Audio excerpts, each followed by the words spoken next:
Magandang umaga, magandang gabi, kahit saan naman sa buong mundo. Ito na po yung ating modern jeep. Nandalayag na sa Chronic ng Metro Manila. So ngayon ho, ito ay nasa Shangri-La at biglang huminto siya kasi may inesikaso yung driver, pero huminto siya sa gitna ng daan. So parang makakadaan yung ibang mga sasakyan dyan. Kasi dyan siya puminto talaga. Kasi nga modern jeepney siya. Modern na mag-park siya kahit saan. O diba? Nasa pila kami. Ang haba ng pila dito sa Shangri-La. Sa Shaw Boulevard. Araw-araw yan.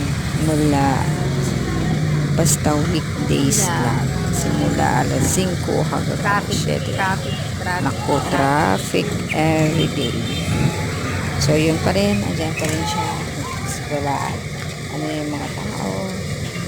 Sa PUV naman sila. Tapos yun.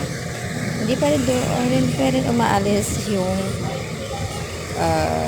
modern jeepney na nasa gitna pa ng daan. Nasa gilid nga siya, pero hindi naman sinasabi na Pila. andyan talaga siya sa gilid kasi may mga sasakyan sa gitna pa talaga siya. Traffic. Ayun, umusad na yung pila namin. At bagyang hindi makadaan yung mga ibang sasakyan. Kapsikyo. Kasi nandyan lang siya sa gitna. Ang tagal pa niyang umalis. Akala ko nga, modern jeepney, wala naman magdadrive dyan. Automatic na. Wala pala. Andyan pa rin siya. Hindi pa rin siya umaalis. Kaya, parang gusto ko na talagang magsumigaw na, oy, umalis ka na dyan. Hindi makadaan yung ibang sasakyan. O, diba? Pumito yung isang sasakyan dyan. So, yeah. I'm praying sana okay na at ito yung magandang sasakyan. Traffic. Sa pagpapatunay, ayun na, umalis na nga siya.